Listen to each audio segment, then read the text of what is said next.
Hi, this is Eva for Once Upon a Timeline. Welcome to Midnight Mandela. Kinda sleepy today. I hope you guys are doing all right. I don't know if is it just me or is it still like the days are still getting shorter and shorter and shorter. It's very hard to keep up.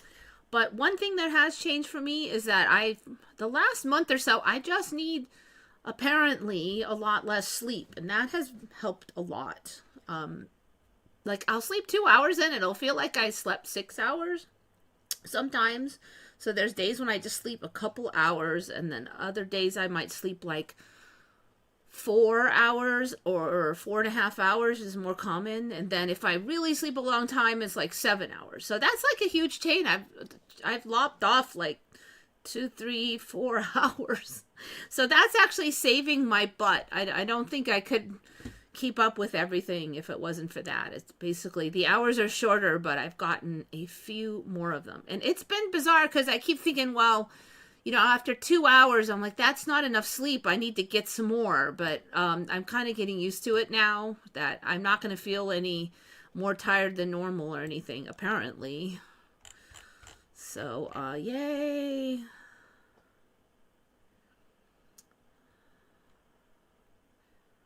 I mean, I probably would sleep more if I didn't have a lot of stuff to do, but I don't really require that sleep. And then if I stay there, I'll be kind of half asleep, but I'm not sleeping usually, unless I put some effort into it. So I guess that means it's time to get up if I'm not going to be sleeping right away.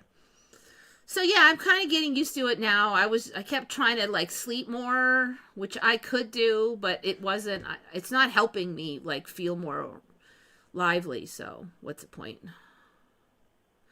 Yeah, I still feel like I'm tired a lot and the days are kind of draining, but extra sleep doesn't make it go away. So dealing with morons daily is exhausting. You know what? I think it's just how things are now, because I really do think it's also a lot how you think of things. Because if you go around going, that guy's an idiot, and what the people are so stupid. I'll look at that ugly truck. Oh, why is that idiot doing? If you go around like that all day, you're going to be exhausted because it's all like negative hate. And like I know how that is because I had a tendency to do that, just like to always look at the negative. But if you go around and you're like, the day's really nice, that is the nicest tree, I love this music, and hey, this isn't too bad, blah blah. If you do that like the majority of your time, it's not like you never have a bad thought in your life, but if you're more than 50% thinking positive things, you will have more energy. Because I've definitely had days when I felt really crappy and bad, and then my friend came over and my mood lifted, and like then suddenly I had all this more energy. And like, so you can see how much was attitude, because when my attitude changed, then boom. So I think definitely intellectually there's been a big change in how people operate. But I mean, I could spend all day just going, these people are stupid. Believe me, I could say that a lot more, but I've kind of just learned to look at like, this is who the people are now and how they are, and just take a more scientific attitude, and look for good things as well as bad. Like, for instance, people are a lot more open to esoteric things, and they're way more able to question the narrative now. Like, they might come up with their own narrative then that they stick to like glue, even though maybe that narrative is pretty bonkers too, and they have their own unique narrative, but at least they're not like completely locked into the lockstep TV narrative. So that is a huge benefit.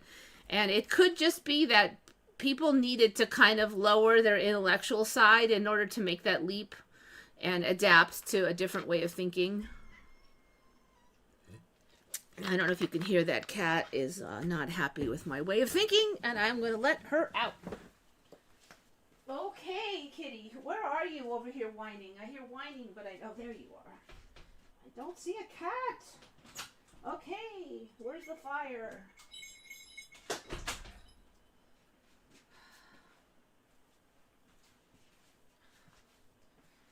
She acts like it's an emergency that she go out. It's not an emergency. She just doesn't like me talking to the TV. let's see. I found another person who remembers the blonde Harambe. You know what? I talked to some people I know, and for those who don't remember last week, the question was what that big gorilla that a kid fell into the gorilla habitat, and the gorilla was named Harambe, and then they killed the gorilla to save the kid, even though it could well be that gorilla wasn't going to actually really hurt the kid, but they didn't take the chance. So there was a big drama that Harambe was killed. But what did the kid look like? So I talked to a lot of people, and all the ones I talked to that I know, like people I know, wasn't a lot of people because I don't know a million people I talked to them and with them. I'll talk about. I'm sorry, I'm out of it today. Talk to about the Mandela, but they all remembered like a white kid. Not all of them were sure about the hair color, but they didn't think it was a black kid with like the black kid hair. So, I mean, I think that's actually a pretty strong Mandela from what I'm seeing.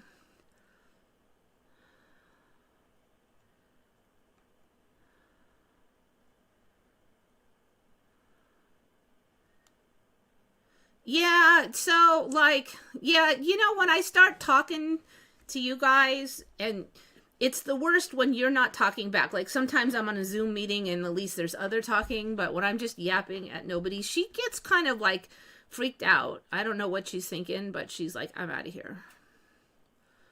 She's like, let me out. You're gone insane. Kid was white. So yeah, I remember light, like, I'm kind of like, I always am I see people's hair. I just like hair. If somebody has really good hair, then I'm like, wow, that person has great hair.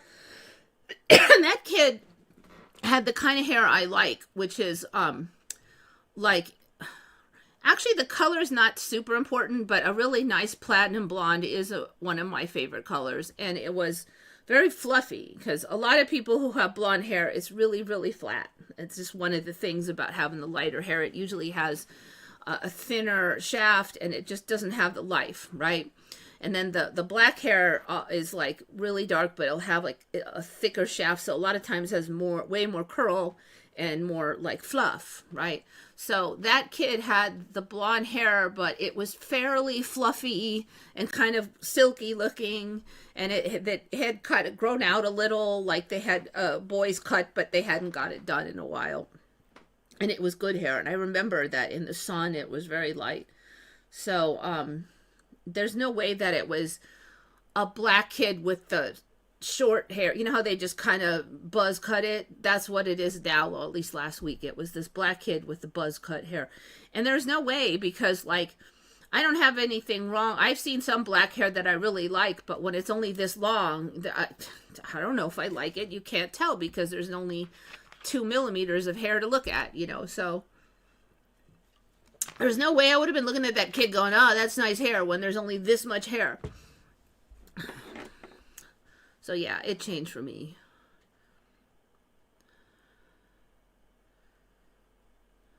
I wouldn't I think people just like, I think the reason that you don't see people freaking out is because it's too much for them to really fully think about.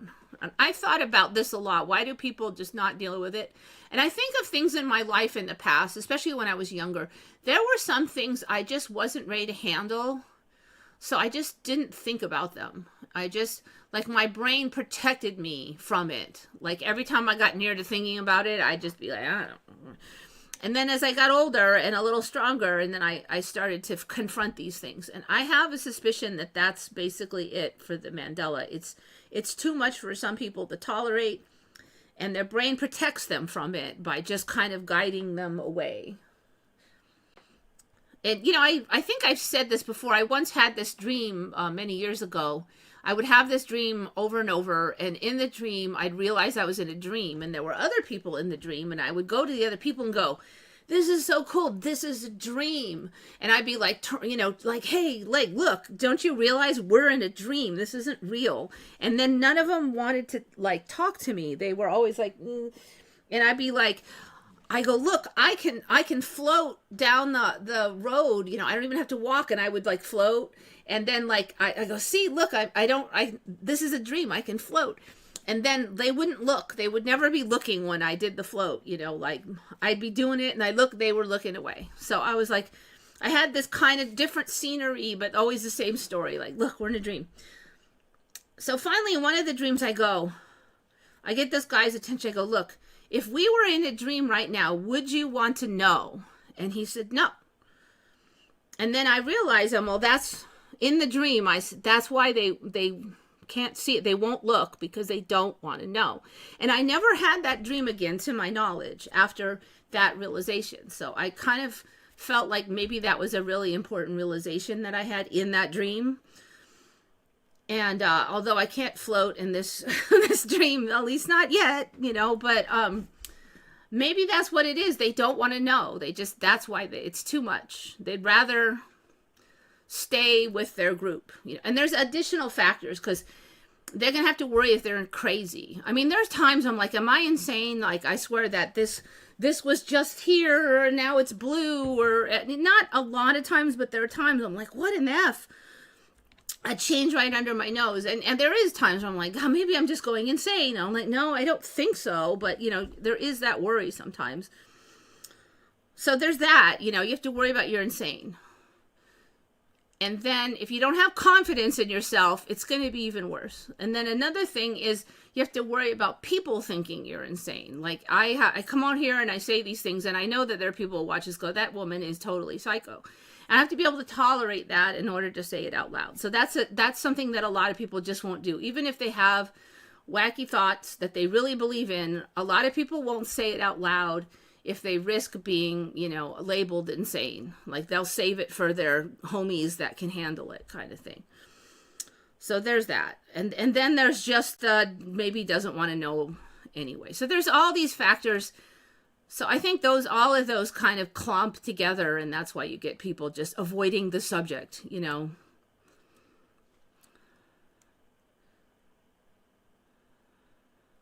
There's some old friends that are not the same people. Yeah. You know who was on, they had a clip of Trump's current wife, Melania, on. And like 2 days ago, I'm like, is that even her? Did they swap her out? Because her voice sounded so different to me. Like I heard it when he was inaugurated. She gave a speech, and I don't remember her sounding like that. And it just sounds like another person. So that was pretty bizarre to me. Like, did they swap her out, or is it just different timeline? You know?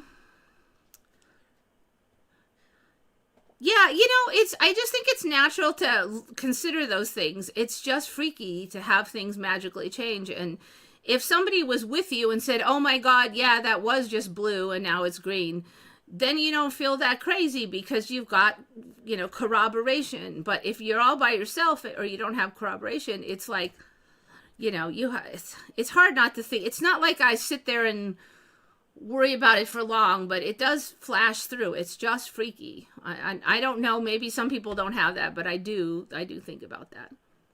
And I think it's, you know, I was trained since childhood that if those things happen to you, you're insane. So I mean, that doesn't help either. There's a lot of training in there. They all have body doubles. Well, yeah, but I mean, they're going to give an important speech in front of the camera using their body double and their bad voice, like the wrong voice. I mean, like, I don't think so. So that was weird. And that recent thing where she came out and was talking about Epstein out of the blue. I'm like, well, wait a minute. Is that her? I got to go back and look at that inauguration speech she gave and see if that still sounds like I remember it. So yeah, I think that's a lot of the factor why people can't see it. There's just so many things you've got to push against. Like when I first found out about it, like there was Mandelas that I couldn't argue with, like Antarctica was gone and like a whole continent. Like if somebody told you there's no, you know, like Antarctica, what's that? There's just a big open ocean there. And you're like, don't you remember Antarctica? And they're like, You mean Tarctica? Oh, Tarctica is a rock band. And you're like, no, what? You know, like you would know that something was really, really wrong in the world, okay? And that's how it was for me, because Arctica, the bookend to Antarctica, was gone. And at that time, a lot of people in the Mandela community were freaking out about that. So there was no way I was second guessing anything, because a whole bunch of us remembered a whole continent and it was gone. So I was like really freaked out, but I, like, you know what you were saying, I did kind of hide it, because you can't run screaming down the street going, a continent's gone, oh my God, because you'll get locked up, you know?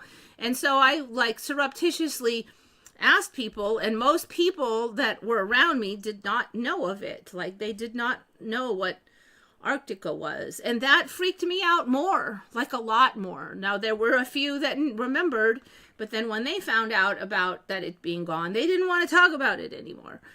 So that freaked me out, because like all of these things freaked me out. There was a lot, you know. Now I've had these years to kind of deal with it, but one of the Biden doubles was almost 7 feet. I think I remember that one.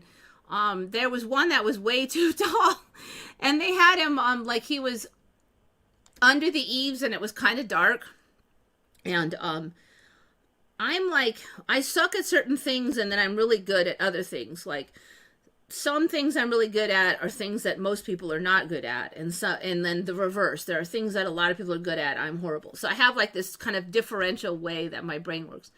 And one of the things I'm really good at is identifying the motion, the way people move. Like each person, like Biden had a special shuffle that he did, and a special kind of, I could tell that he did not have good balance, because there's like clumsy people who are just not paying attention, and they swing around a lot, and they may trip a lot because they're giant airheads and they're not paying attention. But their balance is okay. You know, if they actually concentrated, they'd be fine, but they're airheads. But Biden, I could tell that he actually is concentrating really hard on not falling over. Like, it just takes a lot of his brain to you know, and the way he walked was so careful, you know. And he had a special way that he walked. And this one interview where they had this tall Biden, and I knew that wasn't Biden, because he was trying to do the Biden shuffle, but he just couldn't do it. He was doing it wrong. I could tell that guy wasn't weak, and he wasn't close to falling over right away. And then that's what I noticed. And somebody else mentioned he was tall, and I'm like, yep. And I think they put him in the shadows. Maybe he had a mask or something, but that was towards the end of the Biden presidency, the last one there. And it's I think because he was really degrading at that point. The Biden shuffle, yeah. He just had a certain way he'd walk, you know. It was just, and even like people who have dementia, each one kind of works out a different way that they handle it. There's commonalities, yes, but there's just slight. I mean, like I have definitely, and part of it is maybe because I'm not good at recognizing people by face. So I learn like gaits, and there's even if you're from the same family, then you'll have a similar bone structure. And then a lot of times the gaits will be similar. Like the father and the son will often have a similar gait if they have a similar body structure, because their bones will often be put together similarly, and they'll end up walking similarly. So just things like that, you know. So I got really good at that. So it's harder to fool me on a lot of things, because they will work on the face, and they might work on the voice, and they'll work on the clothing, but usually they don't spend a lot of time on the gait, and that is the thing I can see, so I catch it. There's one Trump lookalike who's way younger and thinner. I think I've seen that one, because I do see one. Sometimes I'm like, he's not saying anything, but I'm like, did he lose a lot of weight or what? And, you know, and he always wears those baggy clothes, and he looks like he moves around faster.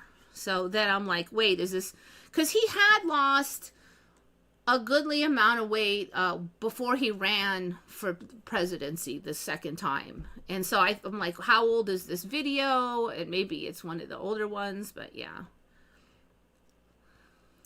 He just, maybe he looks, does he look a little shorter too? Somehow it's just not, And I kind of wonder if they put like a fat suit on him, but he's kind of shorter. It's got to be hard to fake Trump because he's a pretty tall guy. They need to get that Biden 7-foot guy, put a fat suit on him, and then use him.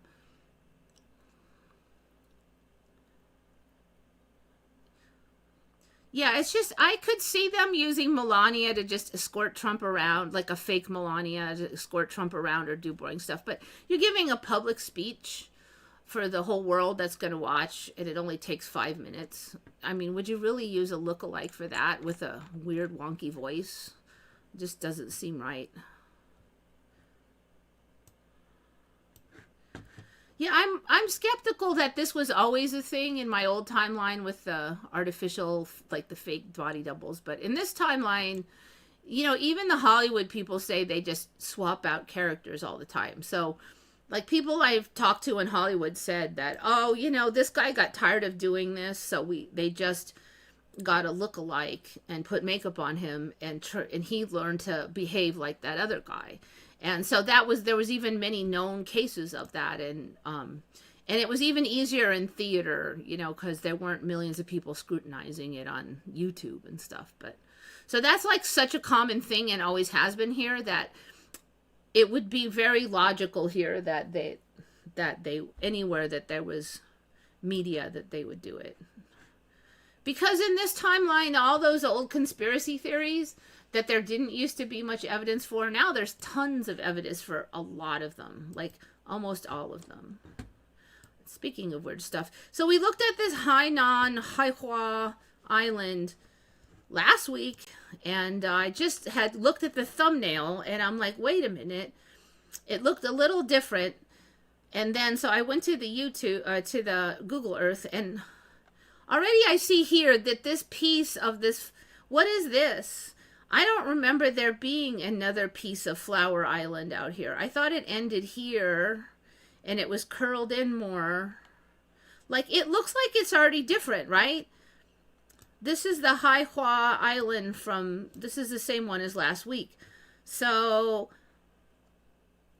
I mean, there was some difference between this one and this one, but not that much difference. And this, I thought, went out more like this, and then this, and now there's like this second one on here, but it's like it is cut off, and I'm sure that none of the island was cut off. So that's one thing last week. So what did they just change this? Very conveniently, the data attribution still says 2015 to newer, which is, let's see, let me just see this piece. What data attribution do we get for that?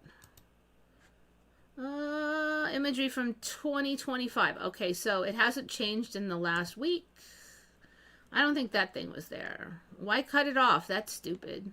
It's zoning in. Okay, so another thing that I don't like is this thing. I just don't remember this being here. I remember there were these 3 stems that looked cool. And there might have been like a thin one there or something. But it doesn't look good now because it just ruins the feng shui of the island to have this big stick over here. So I'm sure that wasn't there. I mean, it's just so aesthetically meh.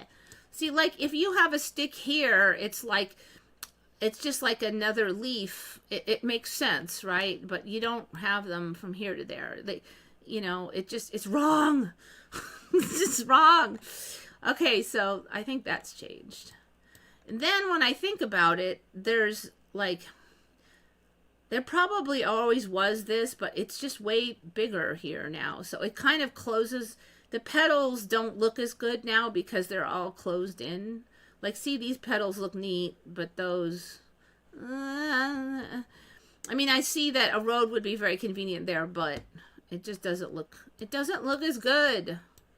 They should make it translucent roads. Okay, and then this thing, like, I don't think this was here. Whatever that is. Like a giant toilet or something. I mean, I know it's not, but it's supposed to be like a shell, an egg, I don't know. And this, so there's like this whole cove thing that I just don't think that was there. Like, that doesn't look good. I'm really skeptical about this too, frankly. I remember there being 3 sticks, and they looked really nice because they looked like the the sticks that held the leaves. Now there's just, I don't know. So it doesn't look as good. And this is all peeled out now. I think this got longer. So this is rapid evolution on this thing. The other thing is this. I think this is, like, this is almost as big as this now. So I think up here is growing very rapidly also. Next up will probably be this goofy island. I think something's going to grow here. It's got a nice Lin Qiangshi Island. Lin Qiang Shidao. So, it's got a nice name and everything. And I don't know what this is. There's another name here. Dawei. Too many names. I feel like this has got to become a thing. Can't be just a little sandbar forever. Okay, so yeah, strange.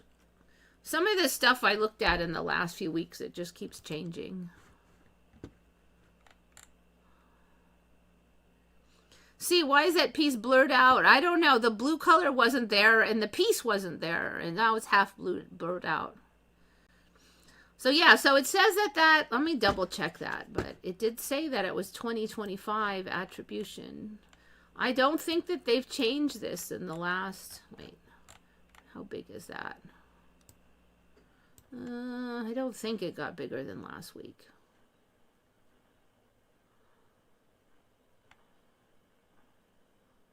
I'm just comparing it to Taiwan. I think it was, I think this little area here has gotten bigger too. All right, so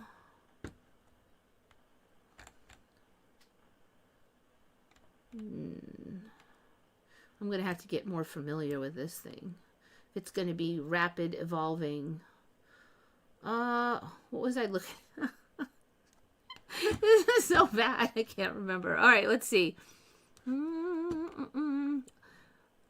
Oh, yeah, the attribution for the bridge. That's what I was looking for. Blah, blah. Yeah, I did that one, 2025.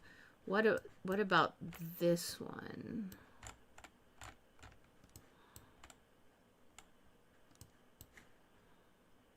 $2025.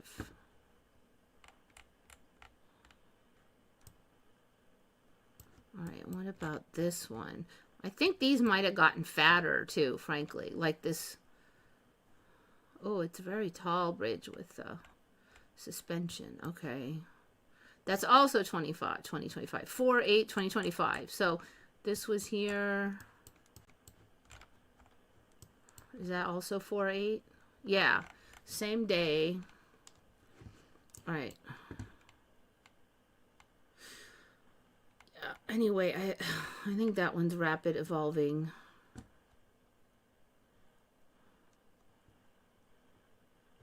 Because it was supposed to be basically finished already last time I looked at it. Now, could they have like suddenly added that on after they built all that stuff?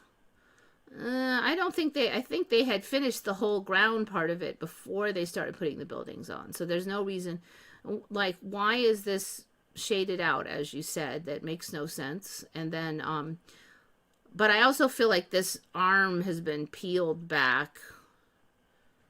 It's gotten longer. Let's see. I'm trying to think what is the new pieces. I do remember the big ones here.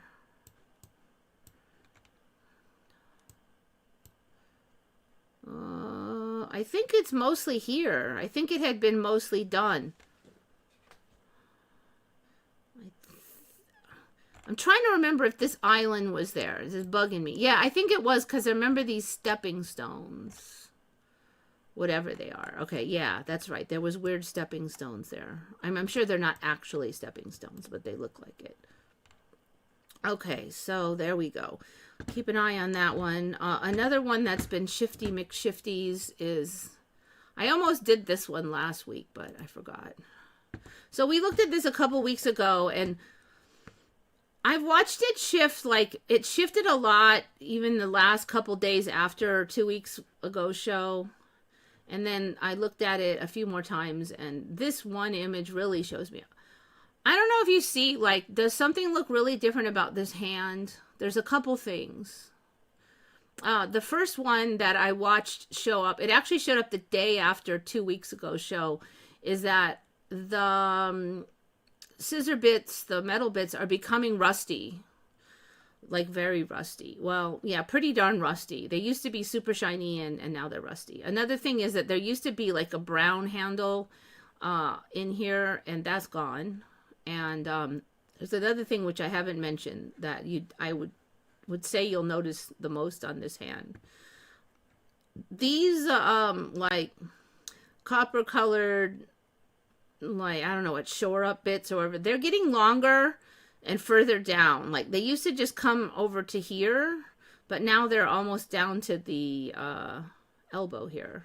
And same over here. And then some straps have shown up to kind of support it. When they first showed up, they just were stuck out of nowhere, but now they're stuck onto these straps.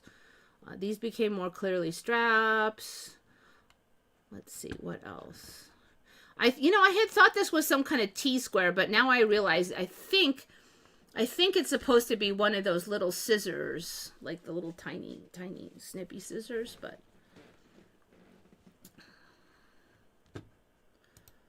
yeah, you can see the rust is continuing to grow slowly. One of the handles is all bent and wonky. I don't think that was there 2 weeks ago. I think the hair has shifted a little bit. Another thing that I really noticed is that his stance has changed. He bends like way back. Like, I don't know. It's sort of weird now, the stance. It was an upright stance before. I don't remember. Like, he's like, it's kind of bizarre. I mean, why would you have him stand that way? Because then it's harder to balance the figurine, you know? So remember I said, what's that purple thing? I think it's going to be some kind of rusty hand, and then these maybe will come to match it, because it's sort of toned back now that I can see clearly it's some sort of rust-colored glove, but it's sort of purpley. So I don't know what's going on.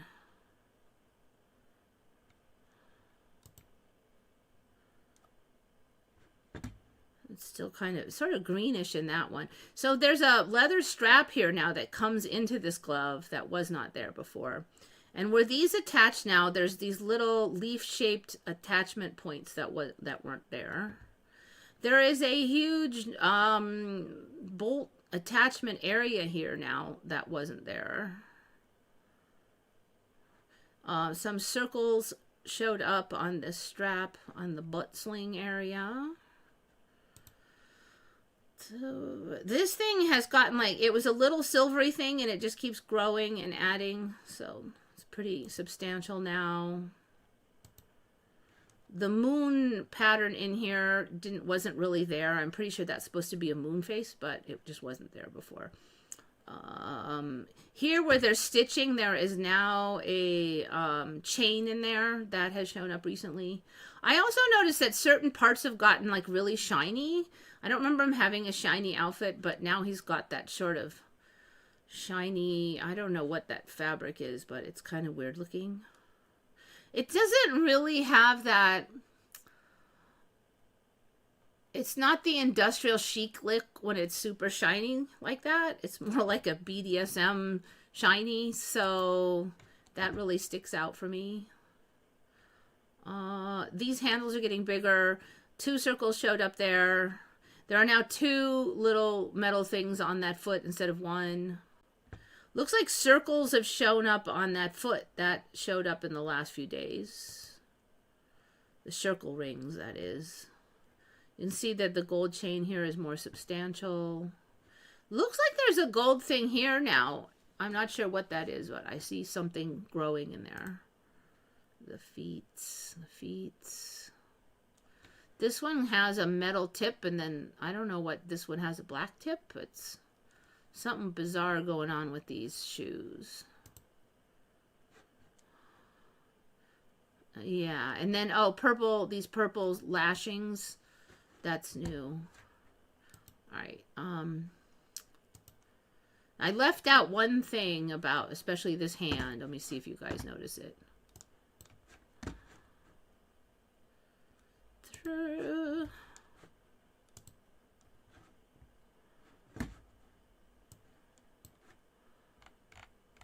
giant commode in the ocean. Yeah.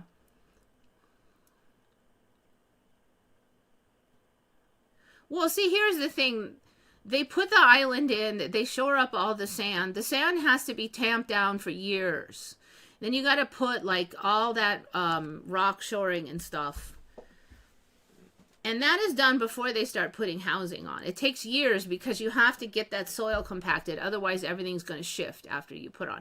So they're not like constantly adding another island. And the other issue is that the bend here is just different. So that thing was shorter. They didn't like rip it out more. But you know what we could do? And I should have done this to start with now that I think about it. When did these go in here? Joink. Where's my timeline? I think that's not distance. I'm trying to remember when the timeline. Place mark. History. All right. We'll see if I'm making it up or what. All right. So we are here. Let's go back to 2020. Wait. Okay. See? Same shape. That road was already here. Wait. Road was there, but not finished building it yet. A little bit lied because it looks like they did put some stuff in. What is that? Must have been a temp road before they got that stuff done. But you can see that has been there from the beginning. These must have been temp roads that they put in until they put the big road in. So there was even more roads. Anyway, you can see the shape has been exactly the same. Those were in since the start. That's interesting. Look. Probably different dates on those. All right. That was. All right. They haven't started on it in 2014. Let's see. In 2017.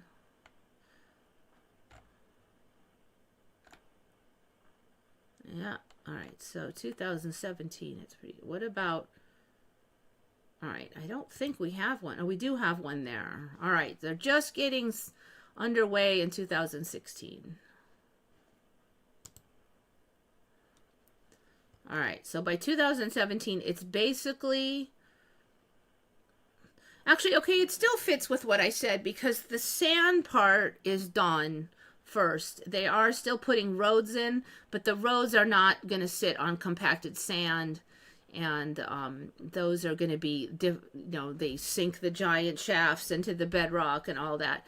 So you don't have to wait years after you build a bridge for it to compact down. So they can slap that in later. They just need to get the sand done. So they got the sand done in 2017, looks like. Then they finished up some roads and stuff. Man, I mean, like... How much building is that? They did not wait years to put this in. This is interesting because I was just reading up on Palm Islands, and one of the storylines about why Palm Islands was having problems is because they did not let the sand compact properly over years and years. Now, maybe this is a shoal and they didn't need to put as much sand, but also like there's a ton of rocks and stuff on the side that the original Palm Islands didn't have, but I think the current timeline ones do have, so maybe they just have better tech now, but that's a lot. They got the sand in. They've already got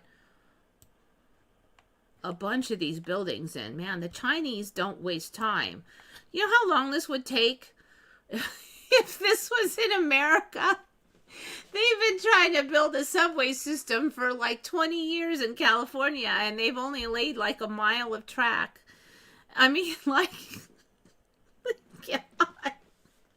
I mean, China just gets the shit done, man.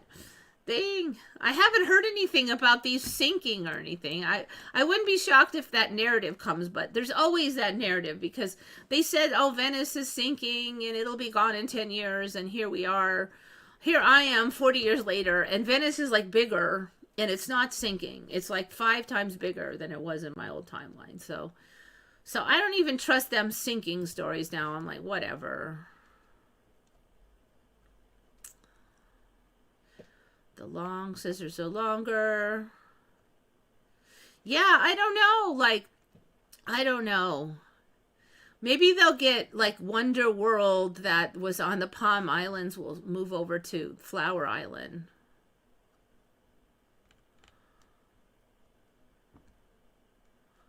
Okay, so what was I saying about scissor hands? Okay. To me, there were more scissors. So in this current situation, what you basically have on this hand is each finger gets one blade. And what I remember is each finger got a whole scissor. So now you just have 2 scissors here. That's it. Because this guy is like some kind of pliers thing. The thumb is a pliers, and then the pinky and the next to it pinky each gets a blade, and then these 2 get 1 scissor. So there's not enough freaking blades on here. There's 2 scissors, 4 blades. 2 of them are short. There was a whole bunch of, like, in my original timeline, there was a whole bunch of clacky scissors. They didn't look this cool. They weren't as substantial, but, and they would, you know, there was like 3, 4, 5 times more scissors. Maybe at least 3 times more scissors on here. And they were shiny, and they weren't like these meat cleaver murder mittens that he's got. I mean, they were more like cheesy, you know. So these look like mass murderer. He's sort of way more macabre looking, rusty. These are not scissors. I don't know what they are, but they're not scissors. I mean, that is a scissor, I think, but these, would you say that's a scissor? It's like a cleavers, you know. Okay, so now I'm looking at this hand, and I think it's the same. There's 4 blades on here, and each finger gets 1. I'm pretty sure that's how it is. And then this, this pinky, though, gets, what is even happening here? Maybe one of these fingers gets 2, because this one has a little bit more than that. So the pinky gets a little tiny scissor, and then there's these 2 get 1 blade each, and then this, I think maybe the index finger gets a whole scissor on this hand, but not on this hand.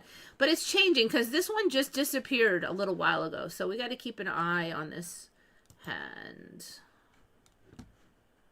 You can see there, let's see, that's the left hand that I was just saying is missing. Yeah, so you can see it, 1, 2, 3, 4 blades.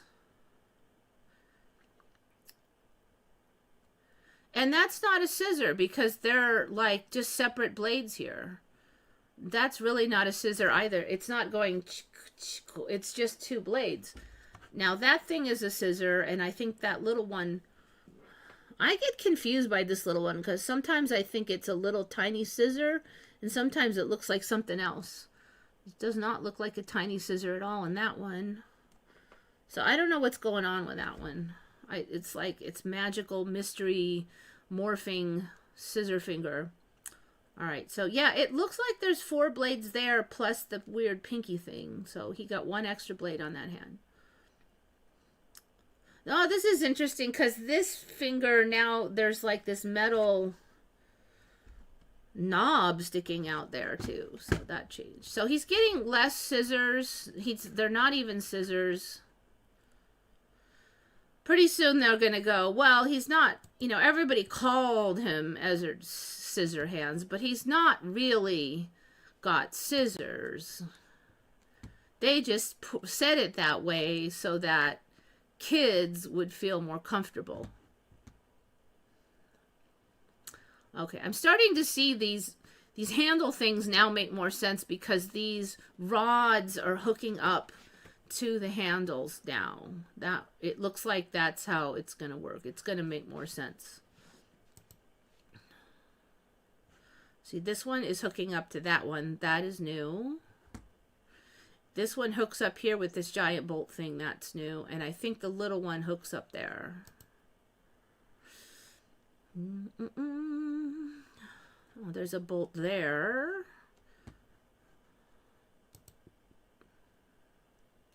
See, before there was just basically a puff of scissory things coming out. You really couldn't see what was going on. I think this bolt keeps getting bigger here. There's something under his leg here that didn't used to be. Like, I don't know if something's going to bulge out of here, but there's this weird bulge. You can see it in here, too. Like, what's up with that? Okay, so anyway, that's Edward.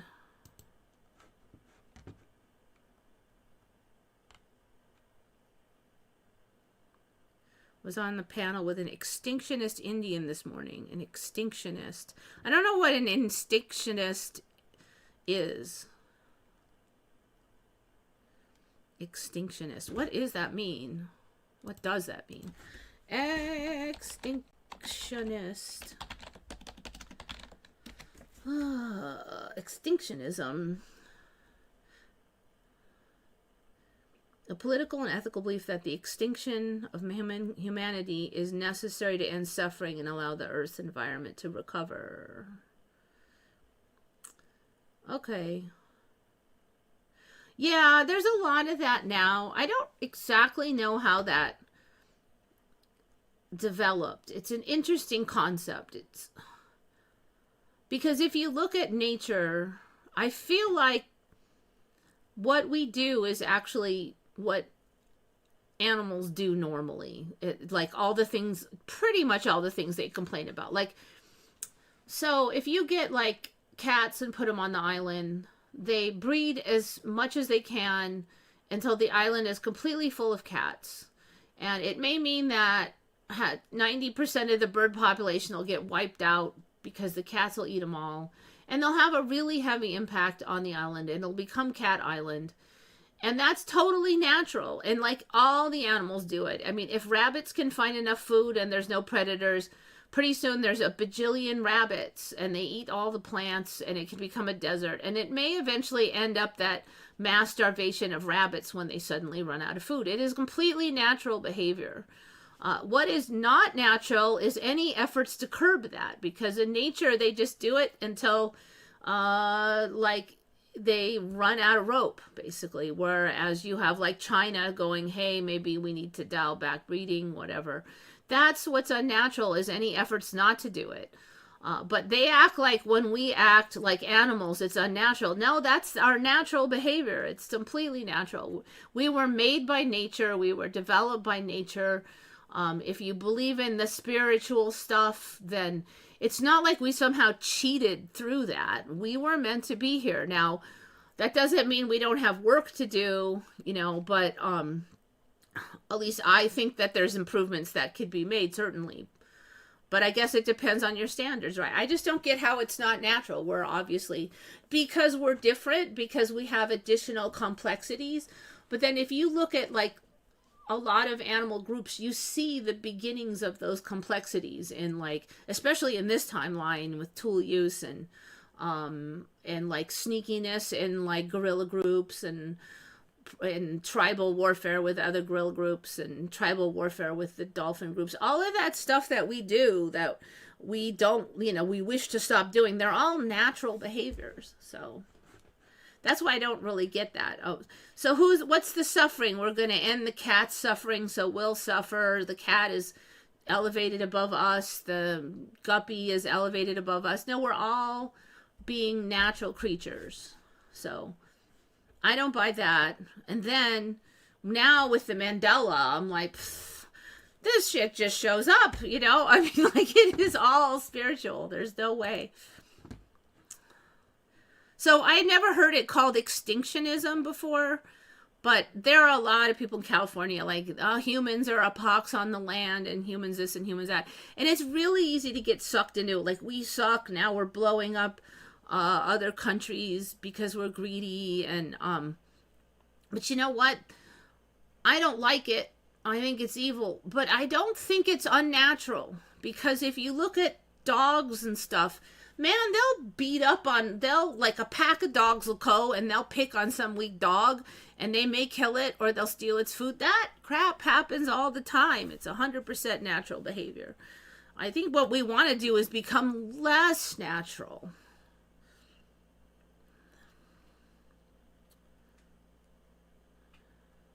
Extinctionism is for fatalists who hate themselves. Yeah, I think we kind of did maybe, at least to an extent, reach a point where we're getting towards the end of the rope, at least due to like a lot of crookedness and mismanagement and stuff. And I think that's part of why is people grew up lately and they don't see the American dream being likely to achieve. Like they don't see a path towards it. Like if I work really hard, then I'll buy a house and I'll have a nice picket fence and I'll have a pet dog and maybe a family. They just don't see the path to achieving that. And I think that preys on the psyche from early days. I think that's part of the problem.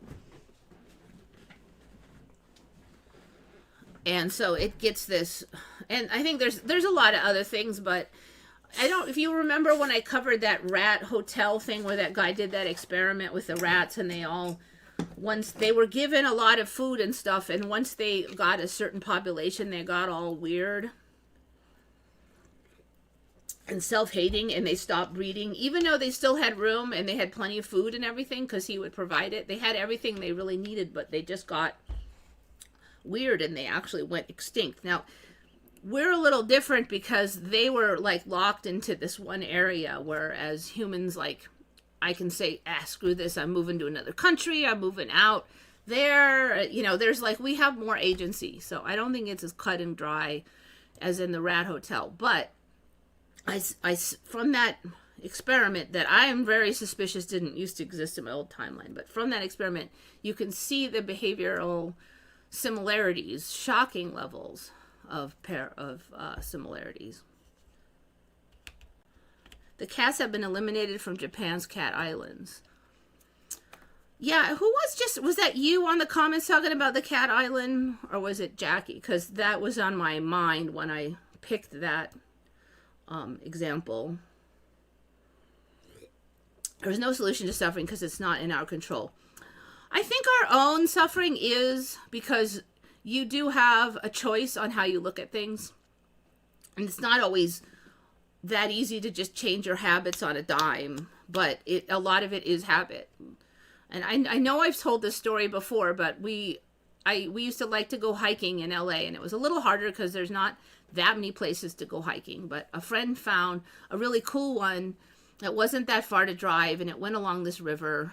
And so we all just jumped out and started walking along this trail along this river, and it was really pretty, but it was kind of hot, but it was absolutely beautiful. And if you live in the city and then you suddenly get to have next to this, it was a shallow but wide river percolating along. You could see it was very clean. You could see the beautiful rocks and just like birds singing, and it just was beautiful. And we're going and going, but it was hot. Okay, it was starting to get hot. Pretty soon we're pretty hot. And so it does take a toll.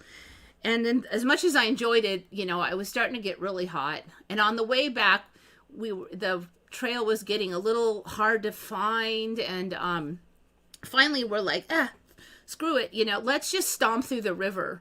So we all had like hiking shoes on and like, we can just take off our wet shoes when we get to the car. So we all just stomped through the river so we don't have to fight the brush anymore. And then we're feeling good because our feet are cool. We're cooled down. Now we're all happy. The river was pretty flat, so it wasn't that hard to go in. And we're like, yeah, this is great. And as we were walking, two others came up behind, and one of them had kind of a backpack on. But, some of us had backpacks too. And she was miserable and hating it. And she's like, So it comes to pass that they were training for like the military. They were in one of the army. I don't know. And so part of their training was they had to hike through this river. And so she hated it. The dude seemed like, yeah, it's all right, whatever. And she was just all miserable. Oh, it's hot and there's bugs and and she hated it. And we were loving it. And we were doing it voluntarily. And she was forced to do it. And that was the whole difference. The thing we were doing. She was in better shape than us, way better. So, like, if anything, it should have been easier for her. You know, we were like whipped, but we were still enjoying it. So, it's all attitude. It's all attitude.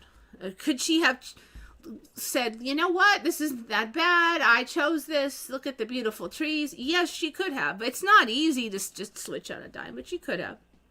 It was in her control.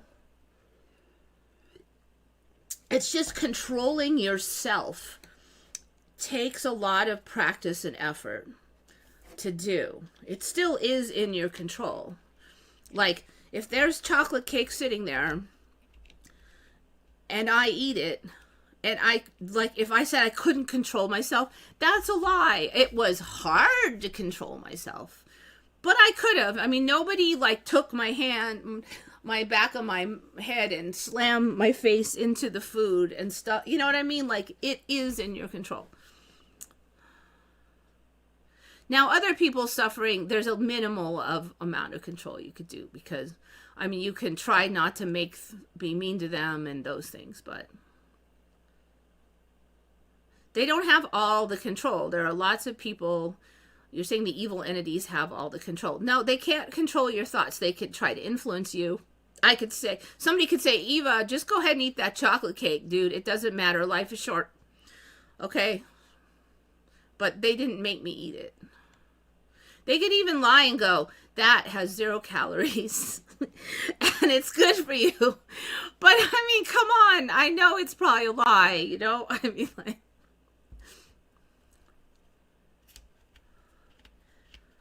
yeah, you know, so people have their mind made up, these extinctionists or whatever, and they're very dedicated to their opinions. So I just don't find that it's really worth debating these people, because no matter what a good point you make with a fair chunk of people, no matter how well you argue, and if you get them, you come up with such a great argument that you have them pinned down, you know, and it's not easy to do this, but if you set it up right and you really are in the right and they have a logic error there, you can pin them so that they can't get out.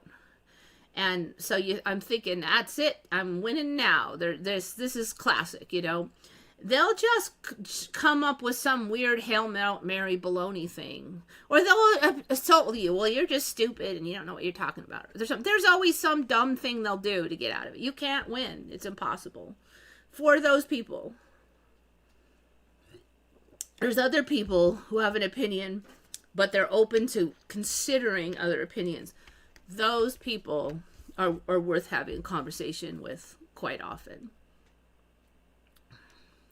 Yeah, I think that's part of what we're supposed to be learning here, is how to control ourselves. And I don't just mean chocolate cake, but, you know, attitudes. And I mean, that's the whole point of meditation, is it's not that you're sitting there in silence only. It's that by quieting the chatter, you're able to learn about yourself.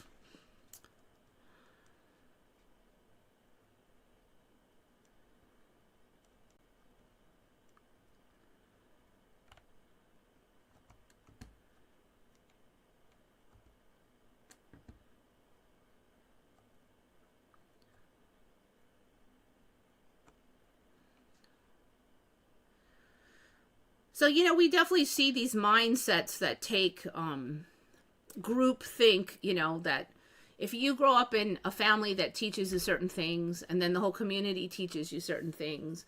And I think especially in the current age, the attitudes kind of crystallize, and people don't really question them that much. I mean, I know what I learned as a child. It was a long time before I questioned a lot of it. Even stuff that confused me back then, I'm like, well, everybody says this is how it is, so it has to be this way because everybody said so. So even though I don't really get it, you know, I mean, I'm sure the experts are right, you know. And then finally, as I got older, I'm like, first of all, experts are often wrong, you know, and this makes no sense. And you go back and you revisit that.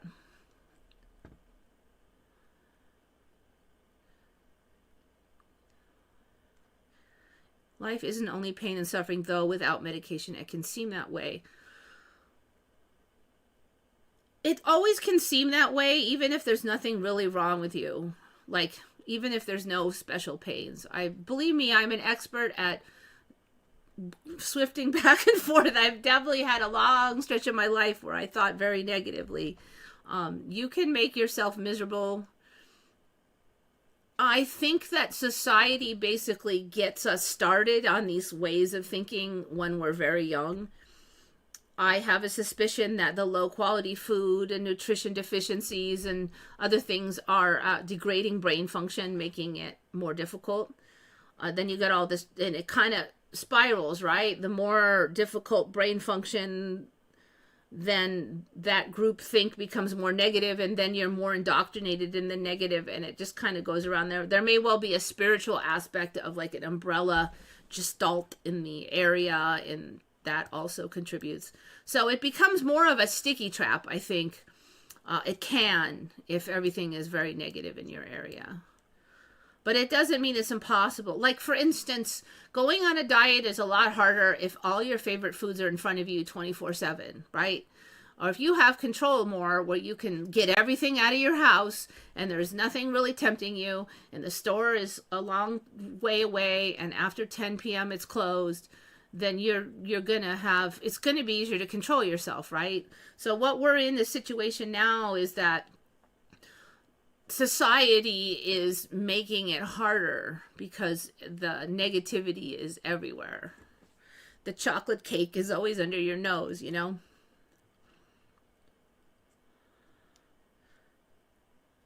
So, you know, some of this stuff also, I think it's because people are very insecure. And, you know, we all have some of that, I think. I mean, unless we're like super enlightened ones, but so if you're really insecure, and then you can say, but I'm the chosen one because I'm such and such genetics or religion or whatever, that makes me special, I'm better. Even if, you know, I'm better because I suffered more, you know, and I deserve this now because I earned it from suffering, even though it was your ancestors that suffered, not you, you know. But see, like, if you're in that group, you don't really question. Like, all the time, like, you know, I was enslaved. I'm like, you were never a slave. You grew up in, you know, a normal middle class environment. Your great grandparents might have been enslaved, but you never experienced that. So, like, but they won't question that because everybody goes, well, I was enslaved. Does anybody in the family go, dude, that wasn't you? You know, don't be so spoiled. No, they don't. So it just like becomes a thing, a habit, you know, and they reinforce each other. So each group has their little narratives, you know, I'm special because this, or I'm special because that. And sometimes it's kind of little harmless stuff, like I'm special because I make the best.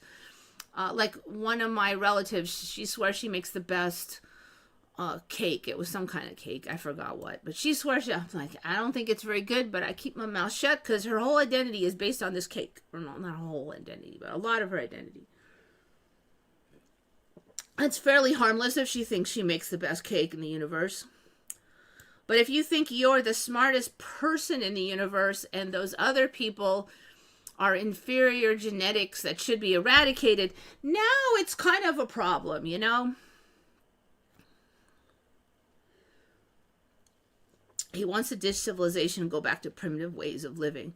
See, like, even those things, is that going to be more efficient for the planet if each person scrapes out a big wide area of growing things on the dirt? So that's going to be a lot of cropland now that you're going to have to dig up because it's not going to be very efficient.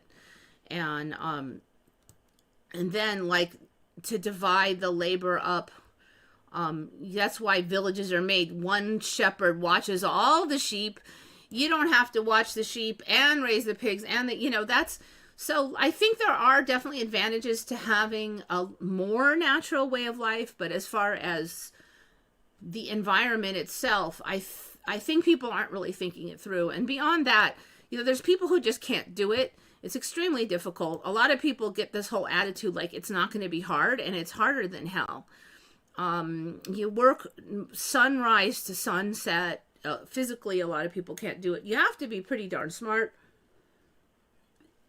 What happens if you get sick? Who's going to feed the pets or the animals? Are you going to be out there slaughtering pigs? Because it's kind of hard on the psyche, you know.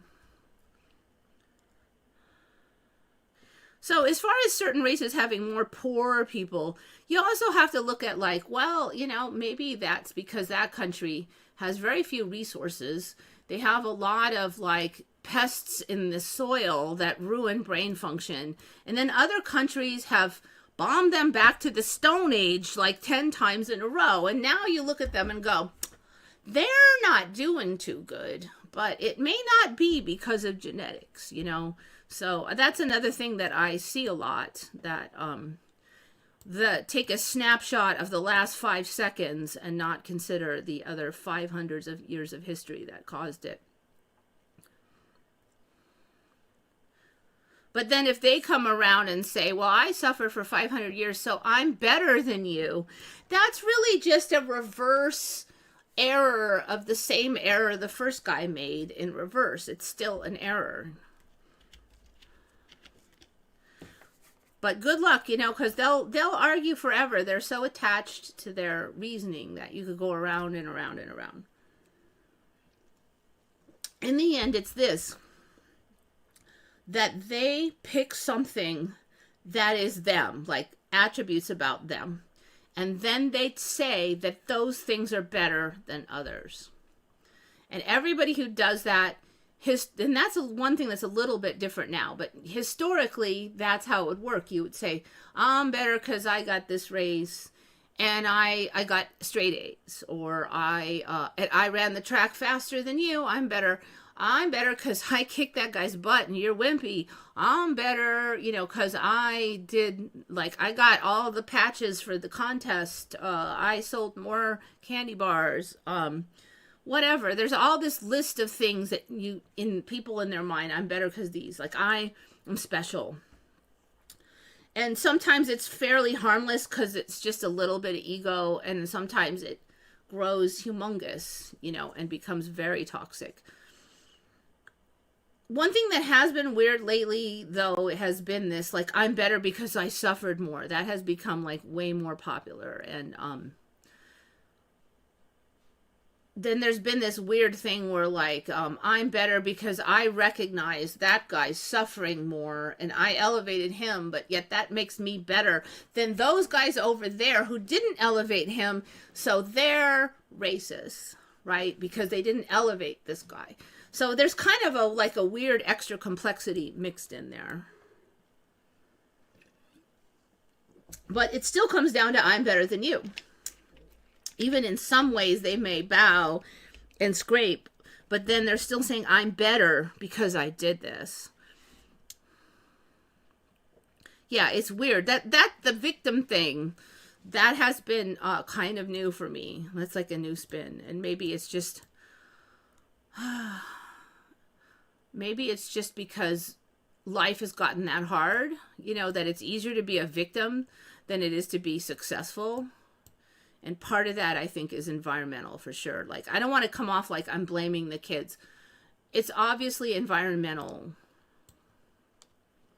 that their current environment developed them this way. Certainly some will come out and go, wait a minute, you know, just as I did. I grew up in a certain narrative, and then I'm like, wait a minute. You know, I saw things that clashed, and I was willing to think a different way. And it's not easy to do that. So when you're very entrained, it's kind of painful to let go of the old way. It's part of your identity, you know. You have to admit you were wrong, that you were super wrong, you were wrong for a long time. And it's a lot of times it's pretty obvious once you see it, like, well, you know, not only was wrong, but I was stupid, you know.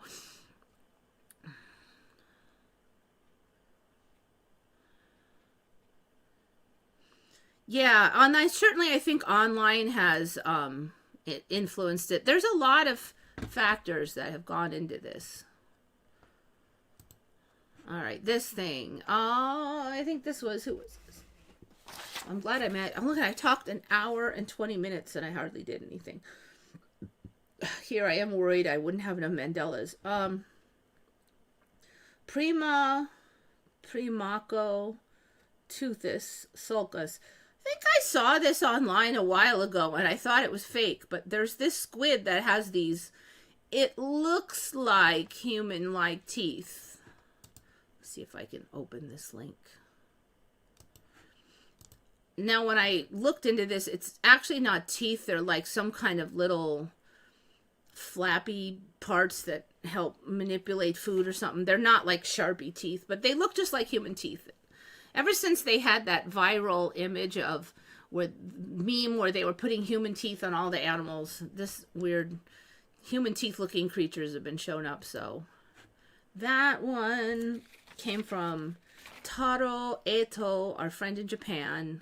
And that was from last week, but I kind of had it pegged for a very good and very thankful, much needed thumbnail for this week. Promacotithis alcatron, I don't know. Thanks for the thumbnail, Taro Eto. Very much appreciated this. Now I believe this one is Jackie. So the breeding situation just gets weirder all the time. First of all, these creepy little creepoids that have they're like little legless lizards, except for they have tiny little legs. That's a leg. I'll blow this one up. Those things showed up a few years ago, and now we have one that some of them lay eggs and some of them live birth, and some incubate partially inside and then lay the eggs. There's like 3 different populations. They're all the same. Oh, it's a skink. Okay. They're all the same species, but they have different habits for reproduction. So you basically have a creature that's sometimes live birthing and sometimes lays eggs. Let me see if I can find that. 3 main reproductive modes of oviparous. I think that means egg laying with long 15-day incubation periods. Viviparous with no incubation periods. So I think that means there's an egg inside you, but it hatches inside you and then it's a live birth. Which is not that different from like humans, because humans are in that sac thing. And intermediate populations that have 5 days of incubation. So I think that means it's partially incubated inside, and then 5 days after they lay it, and then it's only got 5 more days to go. No populations of this skink exhibit normal skin-sid oviparity behavior with greater than 30-day incubation. Okay, so 30 days is the normal egg incubation. So they're saying it's transitioning into live births, I guess. I don't know, in like the course of whatever. I mean, it's all Mandela magic in the end. Now we've got this thing. I don't know if you've seen these. Man, I was flipping out because one of these showed up like last year at the house. Like when they first showed up, there was some freaky, weird African jungle creature, and now they're everywhere. So they have this big, long body, and then these tiny little creepy nub legs. And then way down here is probably, and I think there's another set of creepy nub legs down here, if I remember correctly. Who knows if they're all the same now, but. And they don't bite, at least the local ones don't. And they're cool, but like that didn't effing exist. I'm sorry, that's just creepiness of legend. And Australia has it, so. Jackie, did you know about your creepy skink? The 3-toed skink. 3-toed. I guess there's 3 toes on that creepy little leg. Who can tell? Who can tell? The toes are like the size of a hair. Ugh. All right. Maybe I'll put that back here in case we go back to it. All right. There's that. Yeah, that was Jackie. All right. These 3 are going to be Jackie. We did Taro's. Singing. So we've had some discussion about the trees like communicating, and they did say that they sometimes like species join up roots and share nutrients across a wide area so that they come like one big super tree, And they can even have trees that have no leaves, or they have albino trees that are fed by neighboring tree. I don't even had the albinos on. Let me just look at those. That was the weirdest thing, albino trees. So apparently the story then is that the neighbor trees link up roots and feed these and keep them alive, even though they have no way of developing their own nutrients because they don't have that green stuff, chlorophyll, that would be the word. Although this one has some, so it must be variegated. I wonder if the story is still the same as it was before. This one has, I don't know if that's a pest or if that's a whole tree. All right, let me see if the story is still the same. And then there was a weird story like that maybe these serve a special purpose because they pull up extra toxins from the soil and they're like detoxing the rest of the dirt. I don't know. It seemed like a stretch, but albino redwood is partially or totally unable to produce chlorophyll, has only white needles. Survive by obtaining sugar through the connections between its roots and those of neighboring normal redwoods. Usually the parent tree from whose base it has sprouted. Sap exchange through roots is general phenomena among redwoods. About 400 are known. Okay, 400 albinos. Other conifers lack the ability to graft their roots, so albino mutants of other species do not survive to become sizable trees. How would you survive at all if you can't make any chlorophyll? Once you run out of the food and the seed, wouldn't you just be dead like when you're this tall? 6 phenotypes have been classified. I've not seen this. White, bright yellow, cellular fluorescent green. What the heck is that? Mottled and non-chimeric variegated. Can be either basal, growing from a burl at the base of a tree, or aerial, branching off from a tree above the ground. The bright form is exclusively aerial, with excess xanthophyll production. The pale green form lacks just one specific chlorophyll and is almost always basal. All right, let me just look at the images and see what we get here. Oh, those are cool. All right. Well, so there's a bunch of styles of them now. They're generally regarded as parasitic, but as of 2016, one researcher speculates that they are supported by other trees for their role in storing toxic heavy metals.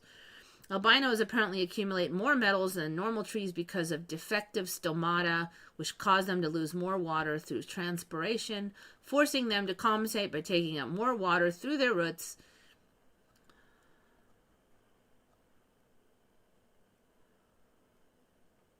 Any species of vascular plant has the potential to inherit and express albinism, but only redwoods can produce enough nutrients to survive past the seedling stage. I thought there were other plants that did it last time I looked. It wasn't just redwoods. That's interesting. I thought that there were other trees also that could share roots. Let's see. Which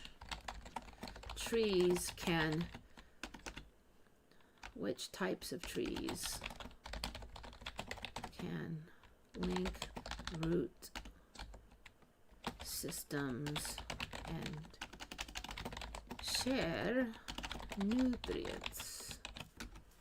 Is it only redwoods now? Trees of different genre can link root systems, usually with the mycorrhizae fungi. All right.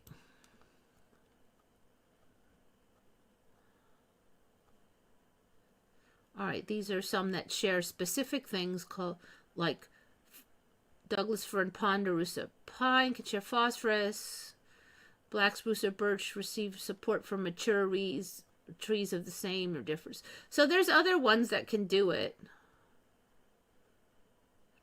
You can transfer carbon to their relatives, Douglas firs share more resources with nearby kin than with unrelated neighbors. Oh, so these trees are like tribal now. It's like, if you're not my son, you don't get no nutrients. So they're getting like a whole, like they're just getting like people. It's kind of funny. All right, singing trees. Okay, so now there was that story, and there was like, I remember a story where they would release certain chemicals from their leaves that would waft to the neighboring trees and warn them when danger was coming. But now they have a thing where they can make noises. They can like somehow when they call it cavitation. I think it's how air bubbles get trapped and kind of pound around in like tube systems, and it's called cavitation. And I'm probably not describing that super accurately, but I really need to look up a more scientific explanation of cavitation. But apparently they can use cavitation to make some racket in there. And maybe if you're another tree, maybe you could hear it. I'm going to bet that that's going to be the story, that they're talking to the neighbor trees. Cell wall movements, as leaves stem and flex, they release subtle acoustic energy. Acoustic energy, isn't that just like sound? All right. Some studies suggest roots generate low-frequency signals as they grow. What listens to plants, bats, and insects, maybe? Other plants might eavesdrop. See, like, how are they doing all that and they don't have a brain? Are we going to find some kind of brain in them or something? Okay, let's see.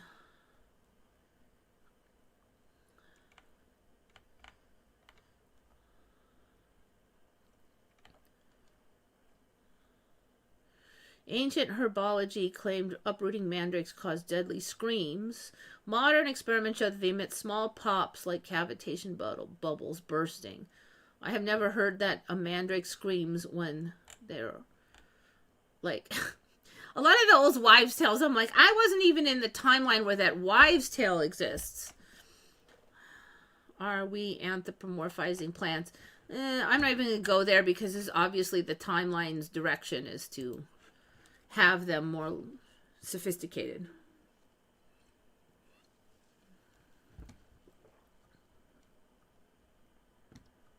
There was a white alligator at Cleveland. I've often had albino spiders. I have never had an albino spider, actually. Their life is hard enough. I don't know. Is the life of an albino spider hard? Yeah, there are a lot of albino creatures. Now that you really say that, though, I don't really see them around here. I have definitely noticed like more white feathers and more variegation in some animals, but I haven't like had a snow white thing come.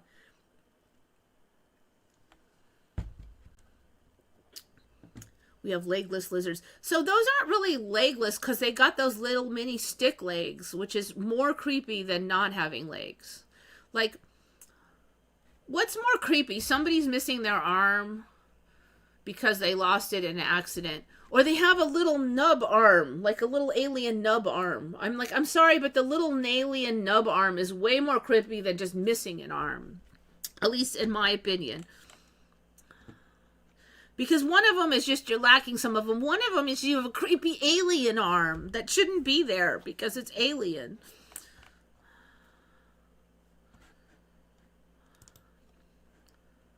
All right, so singing trees. So now they do the cavitation. So that's a new...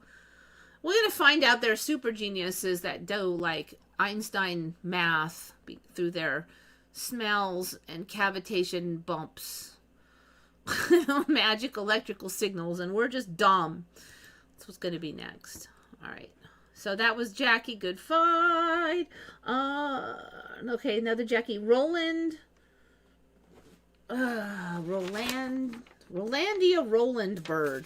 She said, look at the eyes. I'm like, yeah, how good could they be? Well, they could be pretty freaky.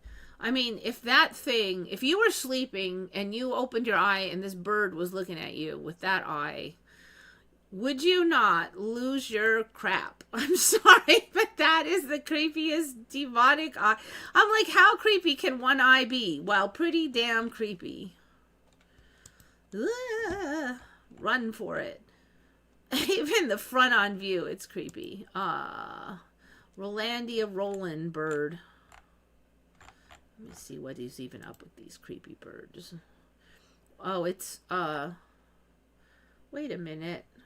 Okay, I was just saying, it says this white tufted grebe, and I'm like, but I thought it was Rolandia. Okay, they're the same guy.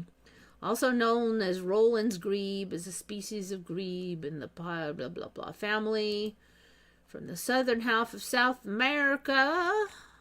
What you want to bet that they'll be more like this? Maybe it'll be a different species, and maybe it won't.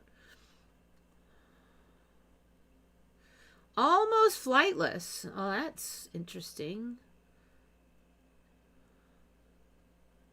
Why is it almost flightless?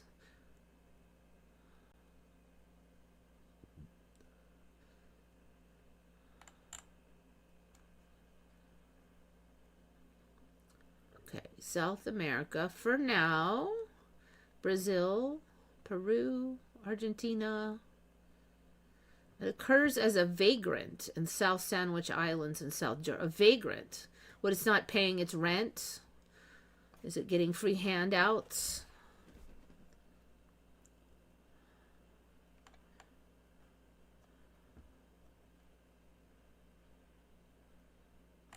All right, well, blah, blah, blah. Creepy! I dub thee creepy. Consciousness is fundamental. I agree with that. Yeah. It's just that we're going to have to accept that, because if some plant is doing like have a chitty chatty with its neighbor, it has no brain. Well, like, okay, they're going to have to admit that something else besides the brains run in the show. I totally agree with you, but there's still a lot of scientists who are crawling around to have to face that. Now, 30, 40 years ago, this would be like, they would never even think to look. So that's one of the things where I'm saying, like, when the intellectual comes down, it allows the imagination and, like, a lot of the acceptance of new ideas, I think, come from that. Like, we have to chill this part down in order to let this one. I feel like the intellectual side was basically smashing, and a lot of people was smashing progress. And maybe that's just me being more optimistic about the situation. And maybe, it'll straighten itself out. Maybe we'll get AI that'll help us out with the intellectual side to keep things on the even keel so that we can be wacky lunatics, like artistic temperament types more. I mean, that's kind of what I see as, artistic temperament types. But, maybe that's just what consciousness needs, is more freewheeling, Even the thing with freewheeling is you learn a lot, you have a lot of experiences, you learn to do a lot of new things, but you also screw up a lot. It's definitely more of a wild life. The brain and everything you experience is not real. Depends on what your definition of real is, though, doesn't it? Thalidomide baby. Yeah, I knew one guy who had a little bit of a small limb, but you didn't quite really notice, because it wasn't like, say that limb was 10% of the size and all thin and long. Like, even if you see a limb that didn't grow all the way out, that is not as creepy, because your brain knows what that is. It goes, okay, that limb did not sprout all the way, it kind of stopped. Okay, but if there's a limb that is not natural, like it shouldn't be that way, like your brain cannot find the explanation, that's when you get creepy. And I think it's on a continuum. So no arm is the least creepy, then thalidomide arm is more creepy, and then if you had like a long stick alien arm, even if you could kind of see how that really is the human skeleton, but it's like really thin, sort of like the like there's just people now that have illnesses that let them be so skinny that they would never have survived in my old timeline. Like things are possible that just couldn't like exist in the old days is now normal. So yeah, the more the less you can explain it, then it kind of hits into uncanny valley some. And I think a lot of it's just familiarity. If you see something all the time, you're like, ah, yeah, okay, that looks a little weird, but I know what that is, and you're used to it.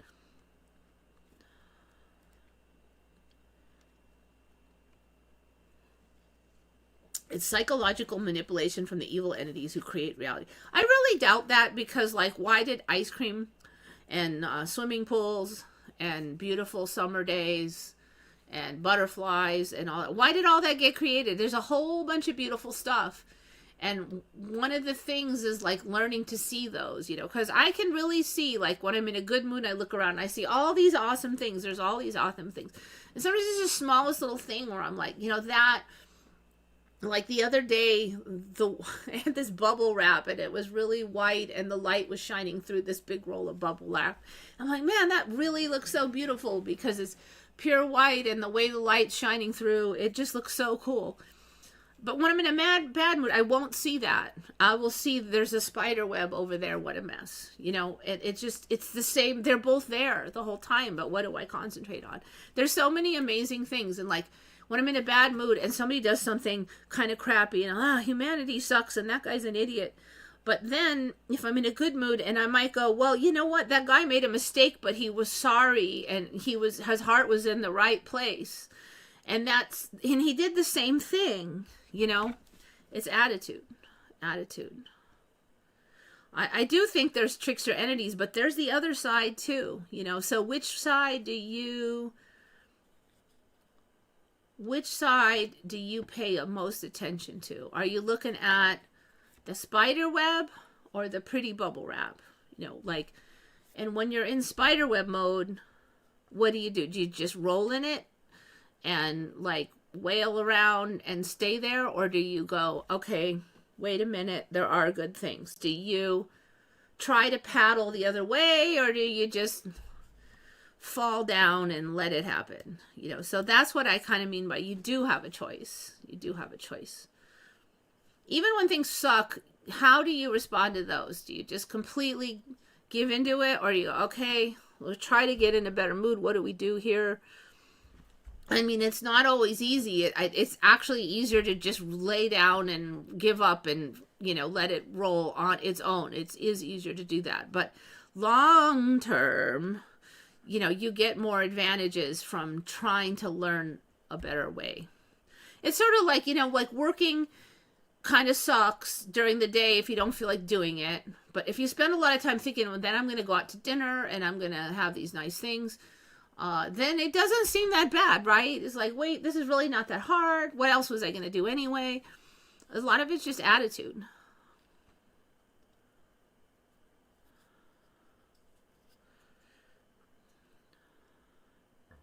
Human can survive without food and water for a long time. Is it not? Like, it used to be 3 days for water and a couple weeks for food. What is it now? I don't know. I'm positive it was 3 days for water. How long?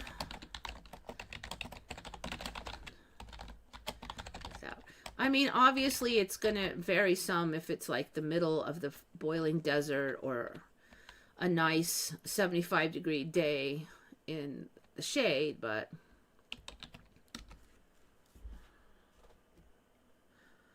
$3 days.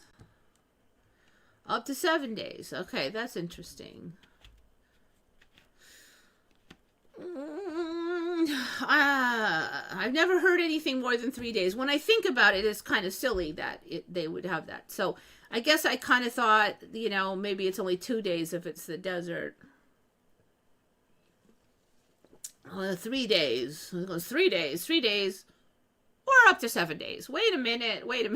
Let's just slip that in there. Or, okay, so you can go 7 days.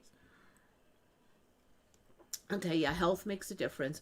I did see a thing where, like, somebody survived for 4 days without water. And I'm like, wait a minute now. You should have been dead. Yeah, it looks like it's stretching it. I think you can go a long time without food if you're, like, if you had a lot of extra weight on you, especially.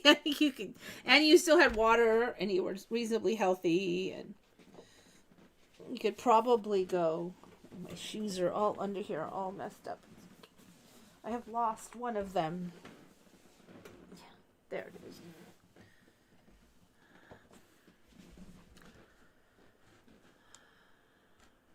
Actually, this is kind of interesting. How do trees even recognize the root tips of their relatives?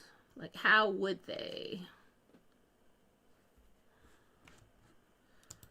All right. We did you, extinctionist, trees. All right. I think we're catching up here.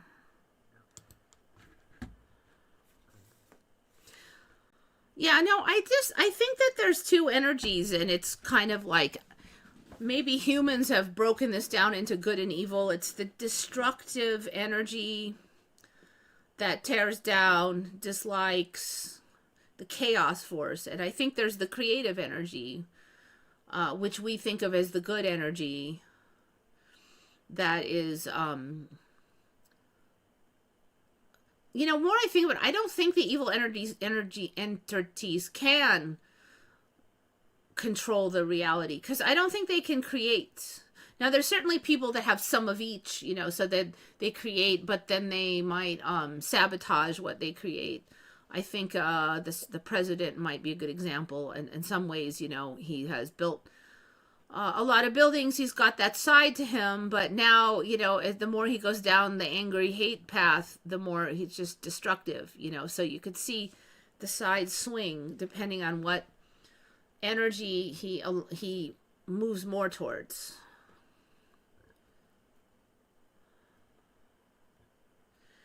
So, when you were, I don't know if you know, a kid, but like cartoons used to have that trope that like an angel on one shoulder and the devil on the other shoulder, and you're trying to make a decision, and the angel's like, be kind, love them, it's all these nice things, and then the devil's all, F that guy, just kick him to the curb, which one do you listen to? I think it is sort of like that, really. Yeah, preliminal, that's exactly, creative love energy and the fear-based competition. So creative love, kindness, patience, that's the one side. And then there's like insecurity, jealousy. Insecurity, I think it's still kind of, it's not way in there, but I think it leads to a lot of that other stuff. Lack of confidence leads to fear, and then that is a problem. And then you think the only way, like if you think the only way you can get ahead is by stomping on others, or do you think you can all work together and get ahead together? Can you enjoy getting ahead if all of you get ahead together? Or do you have to feel you're special and above everybody else, so you only want to get ahead if you can stay ahead of everybody else? But if you all work together, you could all move up as a group and probably do a lot better than any of the people in the hate group, right? But can you think that way, or do you just think of competition and winning, right? Can you be group or competition and winning? And that's not to be a doormat, and if somebody treats you like crap, I'm not saying just take it, but just a general energy. What kind of people are you looking for? Because your attitude towards people are also going to attract that same kind.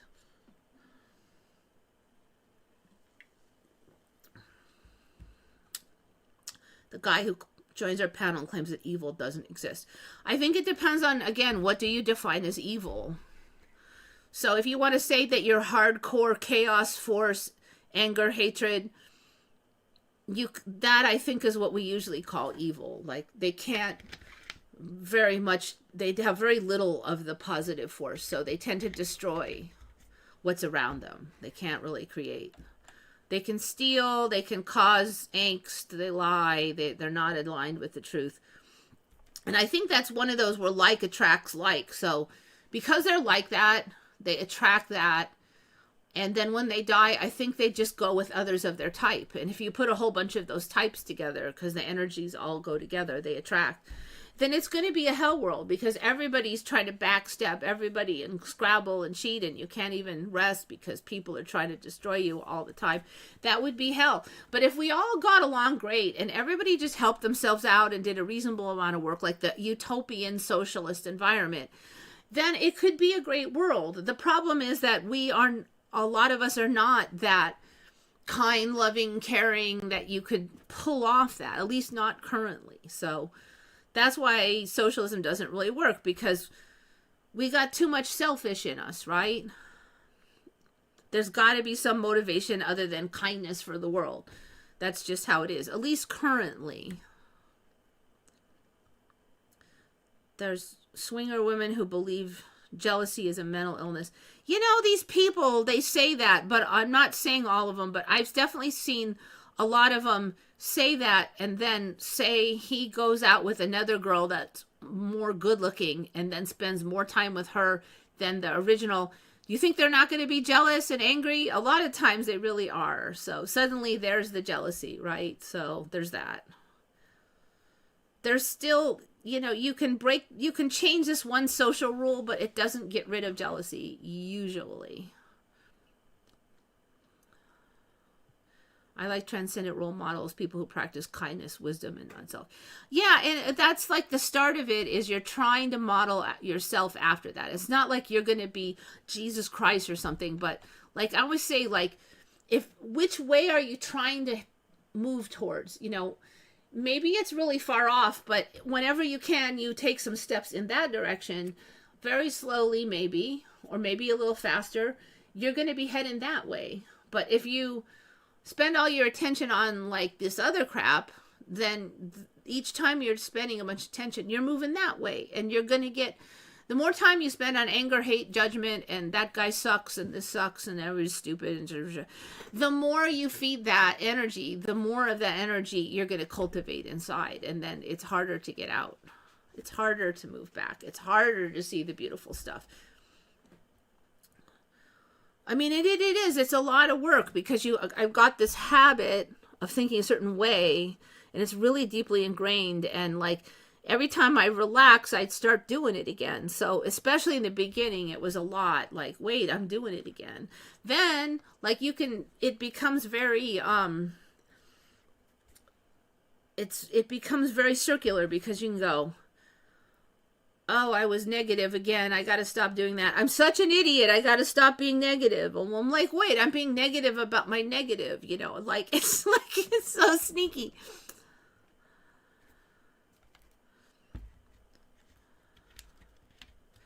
Three people will never work. I think you have to be very special people, you know. Insecurity is very common, especially the way we grew up. And you want that attention. And for some reason, you know, it seems like humans is just a basic thing. Like, you want attention.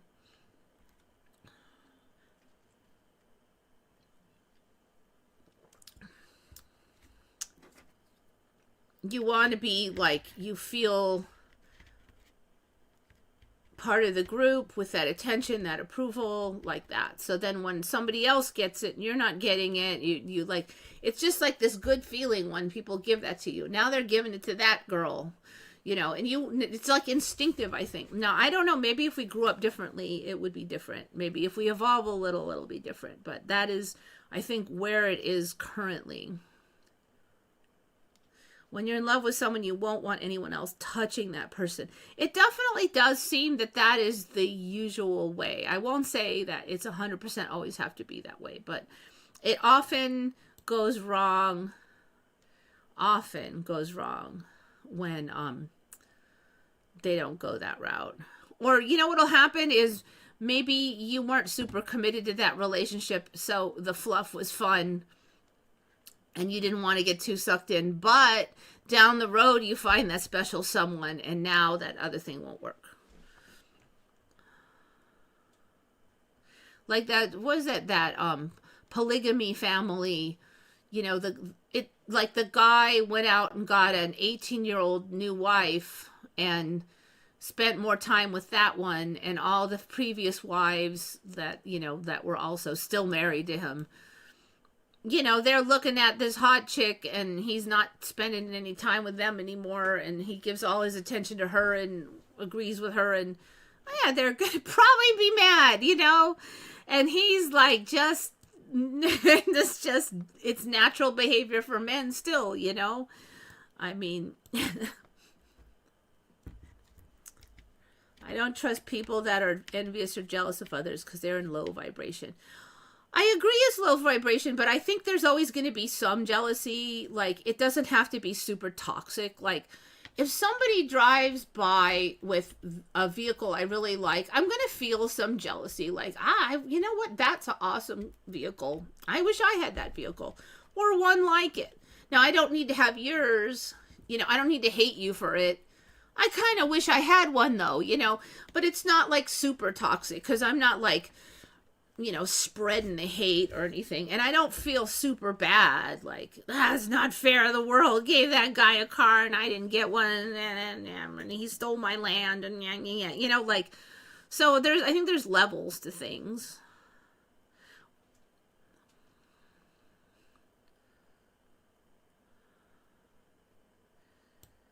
Yeah, two people only work because jealousy exists, because without it, then you'd be sleeping with other people.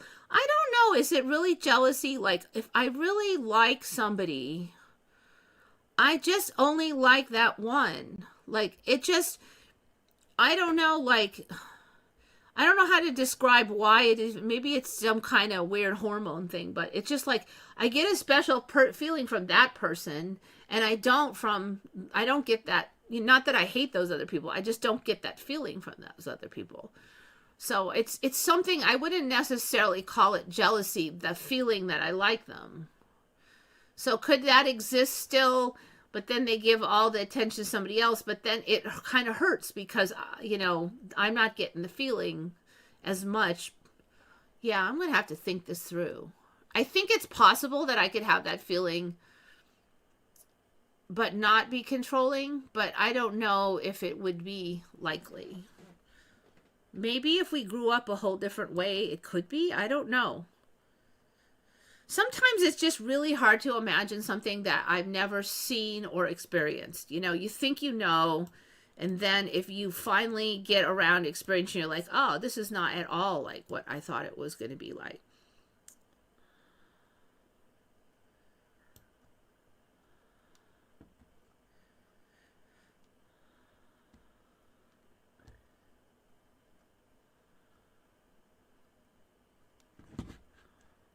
Okay, so we did that thing. Learn some words. All right, I had some. This one's weird for me because I think I've had this on before. Who knows where in the years of chatting, but the Van Allen belts, I swear those things just keep, what they are keeps changing.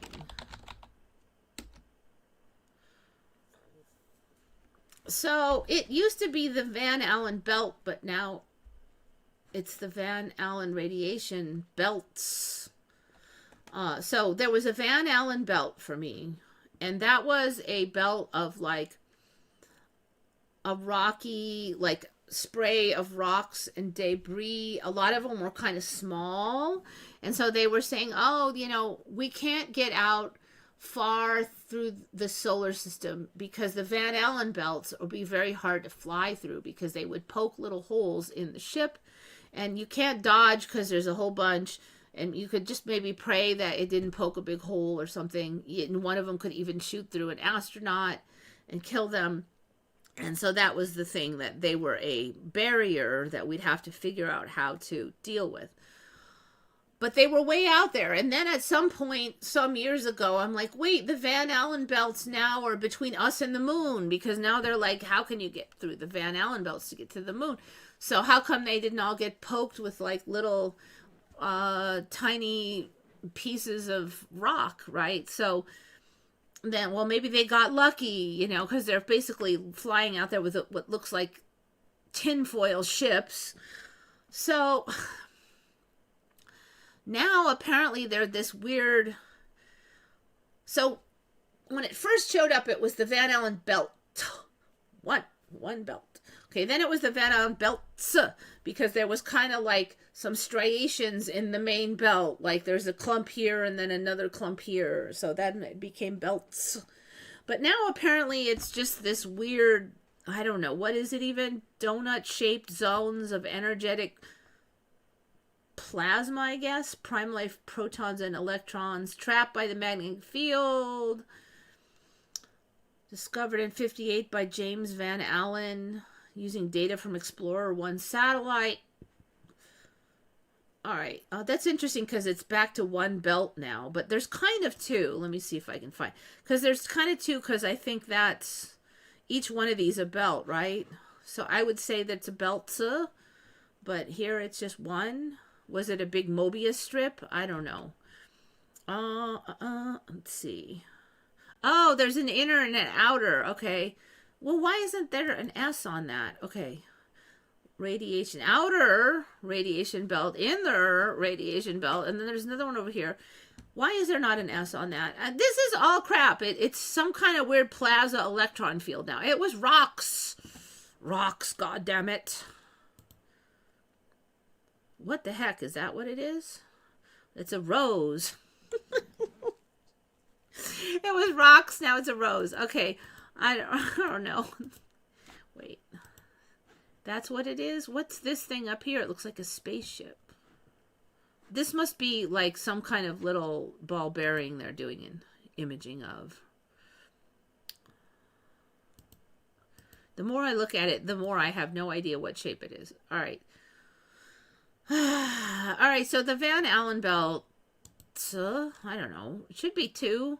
Is it all going to like morph together and that's why we're on a single, no S?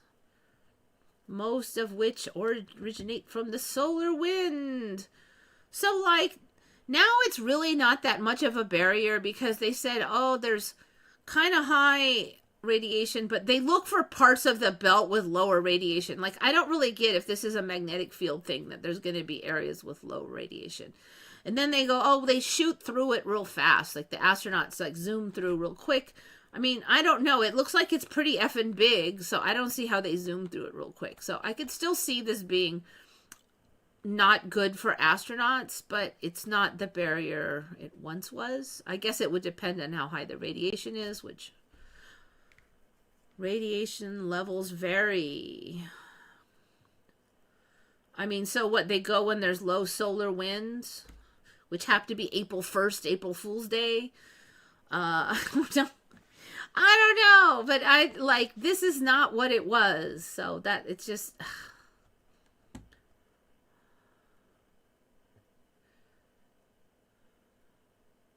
in 1958, the U.S. detonated low-yield nuclear bombs at an altitude of 300 miles, producing a temporary increase in electron current. I've never heard of that. Project Argus. So what, we just lofted nuclear bombs up there? Designed to test the Christophilos effect. What the heck is that? Christophilos. Known as the Argus effect. Entrapment of electrons. Predicted by Nicholas Christophilos. Christophilos. Does that mean likes Christ? Christophilos. I kind of feel like that's trolling. That name is trolling. Who suggested the effect had defensive potential in a nuclear war. So if there's a nuclear war, we donate more nukes at an altitude of 300 miles to defend against the other nukes. This is like all just I just feel like it all sounds so ridiculous anymore. All right. All I know is they launched the new moon mission on April 1st.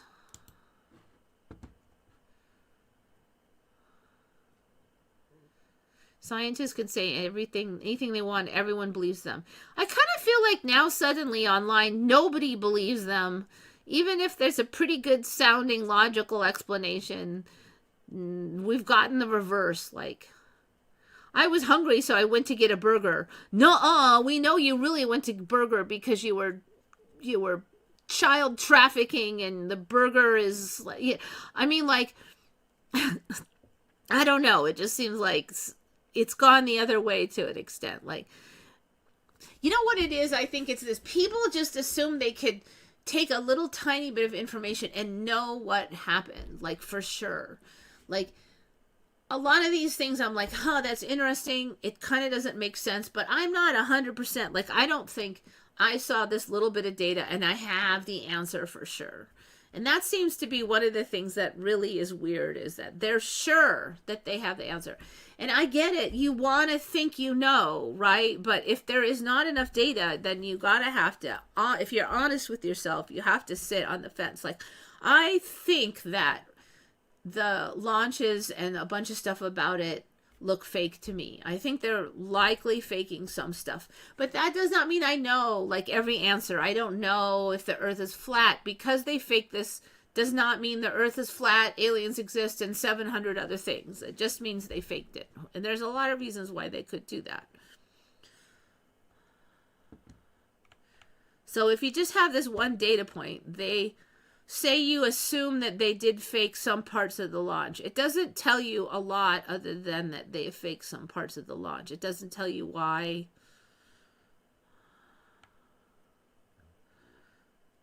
So that's what's strange to me, I guess. Like, people just can't say that's interesting, but I'm not sure.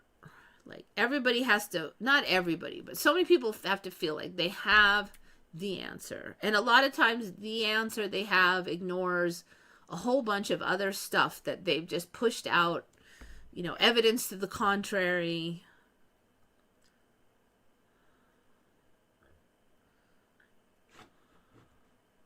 All right, so that one's bugging me. Oh my God, that one's bugging me because it keeps changing. We have you. All right, I saw this. Ran into these things. There are so many kinds of lobsters now. So they have slipper lobsters. Apparently they're quite tasty. And they have these like paddly feet things. So I guess they're supposedly look like slippers. But they're lobsters. So see, there's the... So these, they call these antenna. Oh, I think they can just make anything somehow make sense by... So used to be we have animals and some of them have 2 antennae, right? Oh, now some of them have 4 antennae. Well, some of them, the one pair of the antenna turned into feet. I'm like, those aren't antennas anymore. But in this reality, those are antennas. These big feet, they're antennas. Modified. Words have no more meaning anymore. They just... I mean, they might as well just say this guy he had 10 sets of antenna and these are them. I mean, like, it's just word games at this point. So anyway, these weird slipper lobsters are pretty big, like, and they're edible. Looks like there's quite a range in colors on these things too. Yeah, well, these guys got rainbow feet and...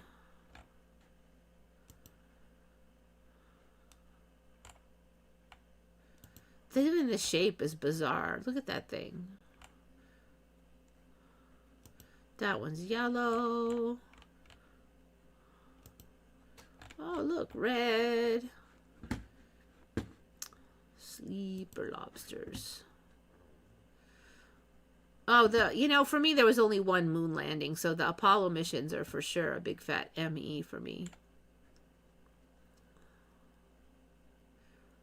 A while was always one word. Oh, yeah, it was one word. I remember that. There's a few that it took me a long time to change the spelling because I'd been typing them that way my whole life, and then suddenly it was like, spelling error, wah, wah, wah.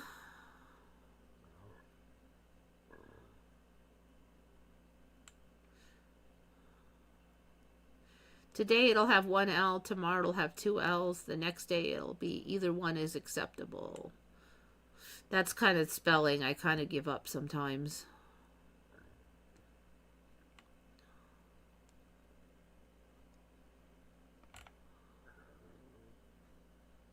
There's a remote viewer who believes there's a city deep in the ocean, probably more advanced than us, like Wakanda. So, the thing with remote viewing as Axo is involved in it for a long time. And you generally, you get like impressions, but there's also a lot of contamination of guesswork and stuff in it. And then the person who looks at what you did, then if they come with a lot of bias in how they interpret things, then it can go like way off keel. So like, say I did remote viewing, and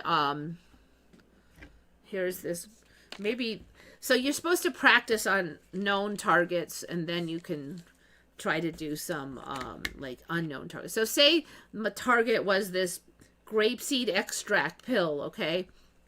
And say I did a really good job, and I'm like, well, there's this long cylinder that is hovering in the air, yeah, because I'm holding it, and it's very lightweight, and it floats, yeah, because if I drop this on the water, it floats, and it's full of an unknown substance. It has nutrients in it. It's, like, I could describe this really well and very accurately, but I won't say, like, I could say it's pill shaped, right? And it could be a great session in that everything I write is accurate to this pill. But if somebody gets my session and they have UFOs on the brain, then they're going to look at my session and go, well, this obviously describes a UFO. And so that you can see how wrong it could be, because I'm really just describing a pill.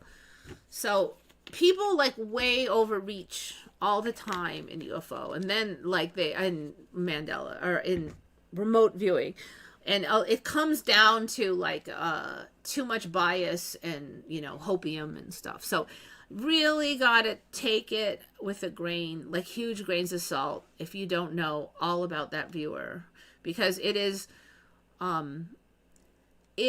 can be wildly inaccurate, and very few are very regularly accurate, and you have to have a very disciplined mind as a team, and how you ask questions and how you verify and how you look at the sessions and stuff.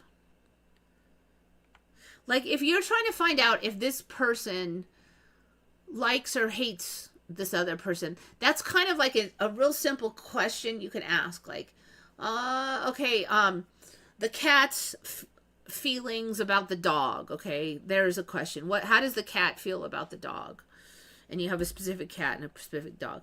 So it's a very like narrow question. And then when you get the sessions in, you can see, well, is it pretty positive sounding or pretty negative sounding? You can get a pretty accurate feel for how the cat feels about the dog. It still can be a little complicated, because maybe the cat likes the dog sometimes and is sick of the dog other times. So maybe you have to pick a time frame, like right at noon on Tuesday. How did the cat feel about the dog? But if you kind of really narrow it down, then you can, and you have a lot of known variables, you could probably get a pretty accurate answer about that cat's opinion about that dog. And then you don't let the viewers know anything, so they don't even know that they're viewing a cat's opinion about a dog. Because if they did know, they themselves would have opinions. Well, the cat probably hates a dog, because most cats hate dogs. You don't know that, though. There are cats that love dogs. So you don't tell the viewers what they're viewing, and then they don't have a lot of bias that gets in so easily. And that's how you should do it. But a lot of the people that are in there, they really just want to talk about UFOs and say UFOs are real, and they're so like undisciplined in their whole system that you can't trust the outcome. So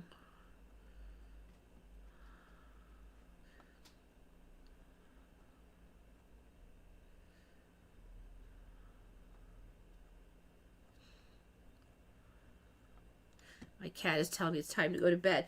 Does the cat like or hate you staying up late? Anyway, yeah, it's 12:12. I think I've got almost everything done. Slipper lobby. Yeah, there's only one other one that I can put in for next week.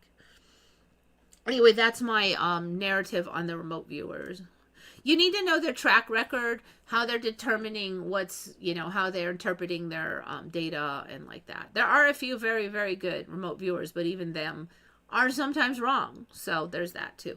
And the more you have completely unknown situation, like what's deep under the ocean, maybe it's a civilization of little crabs, and they're like, oh, and they're building a little thing, and they're sharing food, and it could be that everything you had in that session was accurate, but then when you go to read it, and you have something else in your mind that's you know, you can read way too much into the session, and that happens so much. And a lot of times they're so emotionally attached to their interpretation that they just can't even think of something else. There's a lot of that going around in the world, like absolutely convinced we've gone through a bunch of them. There was a while where the Jesuits were responsible for every bad thing on earth, and then it was the Illuminati, and it was these guys. Right now it's the tiny hats. I don't know, next week it could be the Romanians. I don't know. You know, it's just kind of bizarre to me. There is a lot of evidence against certain government right now, but I don't trust it, because tomorrow there could be a whole bunch of evidence that it was something else. Like, well, it looked like these guys, but actually these guys were controlling these guys, and they were actually not even from them. That way, you know, I mean, like, it's just insane how everything gets altered all the time.